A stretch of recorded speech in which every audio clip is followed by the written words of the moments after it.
খাদ্যমন্ত্রী ও সাবেক সংসদ সদস্য নওগাঁয় 25,24,34,66,238 টাকা মূল্যের জাত আয় উৎসবের বিপুল সম্পদ অর্জন এবং 65টি ব্যাংক হিসাবে 43,04,47,375 টাকার অস্বাভাবিক লেনদেনের মাধ্যমে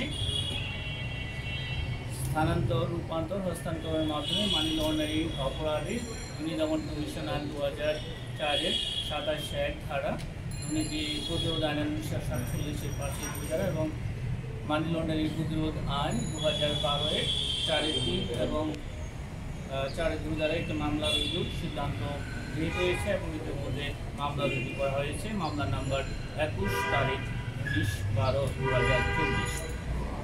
এছাড়া অভিযোগ সংশ্লিষ্ট জনাব সাধন চন্দ্র মজুমদারের 4 মেয়ে, জনাব কাবেরী রানী মজুমদার, জনাব সোমা রানী মজুমদার, জনাব কৃষ্ণা রানী মজুমদার, জনাব ত্রিনা মজুমদারের বিরুদ্ধে জাত আয় বহির্ভূত সম্পদ অর্জনের অভিযোগে প্রাথমিক সত্যতা পাওয়ায় তাদের বিরুদ্ধে সম্পদ বিবরণী দাখিলের নোটিশ জারির সুপারিশ করা হয়েছে এবং সুপারিশ সম্পদ নোটিশ জারি করা হয়েছে।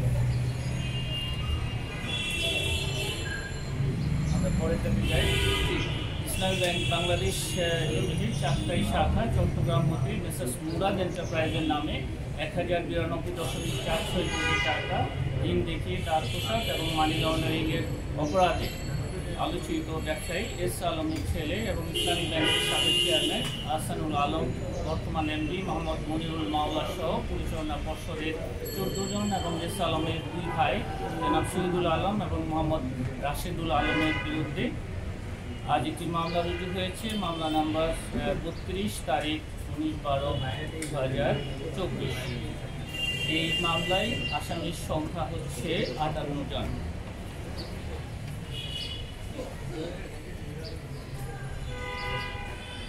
আমরা পরের কাছে যাচ্ছি। জনাব জেসমিন প্রধান, যিনি জনাব মোহাম্মদ শহীদুল ইসলাম সাবেক মাননীয় সংসদ সদস্য লক্ষ্মীপুর 2-এর শালিকা, জনাব মোহাম্মদ শহীদুল ইসলাম সংসদ সদস্য লক্ষ্মীপুর 2, জনাব সেলিনা ইসলাম সাবেক সংসদ সদস্য সংরক্ষিত মহিলা আসন 49, ওয়াফা ইসলাম পিতা জনাব মোহাম্মদ শহীদুল ইসলাম কর্তৃক জাত আয় বহির্ভূত সম্পদ অর্জনের অভিযোগ। জাত আয় বহির্ভূত সম্পদের পরিমাণ 10,97,08,029 টাকা এবং মানি লন্ডারিংয়ের অপরাধে দুর্নীতি দমন কমিশন আইন 2004-এর 27(1) এবং দণ্ডবিধি 109 ধারায় চার্জশিটের সিদ্ধান্ত গৃহীত হয়েছে। এজাহার নামেও আসামিদের ব্যাংক হিসাবে 25,23,65,000 টাকার ঋণ সুবিধা নিয়ে পারস্পরিক সাজসে উক্ত অর্থ আত্মসাতের সহ 8টি ব্যাংক হিসাবে জুন 2012 হতে জুন 2020-এর মধ্যে প্রায় 312,28,48,000 টাকার লেনদেনের অভিযোগ প্রমাণিত হয়। এই মামলায় চার্জশিটের অনুমোদন প্রদান করা হয়েছে।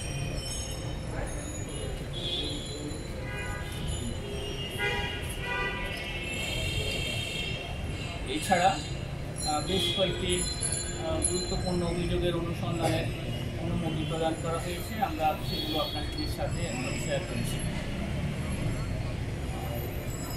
জনাব মোহাম্মদ নজিবুর রহমান সাবেক চেয়ারম্যান জাতীয় রাজস্ব বোর্ডের বিরুদ্ধে ঘুষ, দুর্নীতি এবং বদলি বাণিজ্যের মাধ্যমে কোটি কোটি টাকা সম্পদ অর্জনের অভিযোগের প্রেক্ষিতে কমিশন এই অভিযোগের অনুসন্ধানের অনুমতি প্রদান করেছে।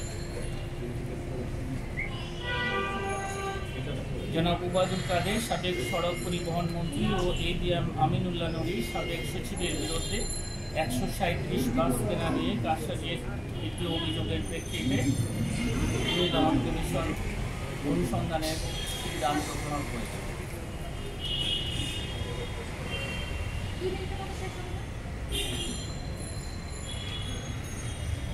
অভিযোগ সংস্থা জনাব সাইফুল আলম, সাবেক যুগ্ম কর কমিশনার, বর্তমানে অতিরিক্ত কর কমিশনার, জনাব A.K. আল শামসুজ্জামান, যুগ্ম কর কমিশনার, জনাব মোহাম্মদ আমিনুল ইসলাম, সহকারী কর কমিশনারের বিরুদ্ধে পরস্পর যোগ সাজেছে কর অঞ্চল চট্টগ্রাম 2-এর করদাতা জনাব মোহাম্মদ সাইফুল আলমের 2 পুত্র জনাব আশরাফুল আলম এবং জনাব আসাদুল আলমের অপ্রদর্শিত 500 কোটি টাকার সম্পদ অবৈধভাবে জালিয়াতির মাধ্যমে বৈধতা প্রদান করে রাষ্ট্রের 75 কোটি টাকা রাজস্ব ফাঁকি দেওয়ার অভিযোগের বিষয়ে অনুসন্ধানের সিদ্ধান্ত গৃহীত হয়েছে।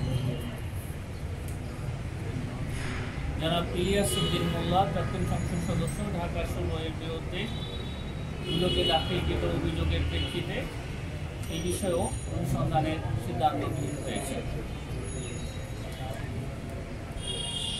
জনাব সালমান এফ রহমান, সাবেক চেয়ারম্যান, এবং জনাব শাহ আলম সারওয়ার, সাবেক এমডি, IFIC ব্যাংক PLCর বিরুদ্ধে ক্ষমতার অপব্যবহার, বিভিন্ন অনিয়ম ও দুর্নীতি সহ যথাযথ ঋণ প্রদান প্রক্রিয়া এবং ঋণ নিয়মাচার না মেনে জালিয়াতির মাধ্যমে উক্ত ব্যাংকের গুলশান শাখার Blue Moon Trading Limited, Axis Banijya Business Limited এবং প্রিন্সিপাল শাখার গ্রাহক Average Enterprise, Glowing Construction and Engineering Limited, Ista International Limited এবং স্কাই মার্ক ইন্টারন্যাশনাল লিমিটেডের অনুকূলে 1907 কোটি টাকা ঋণ মঞ্জুর ও বিতরণ দেখিয়ে আত্মসাতের অভিযোগ ও অনুসন্ধানের সিদ্ধান্ত গৃহীত হয়েছে।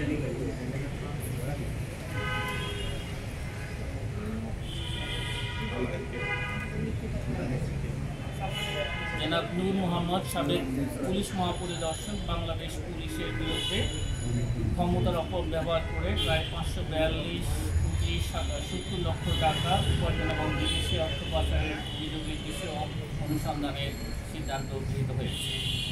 আপনাদের সকলকে অনেক ধন্যবাদ।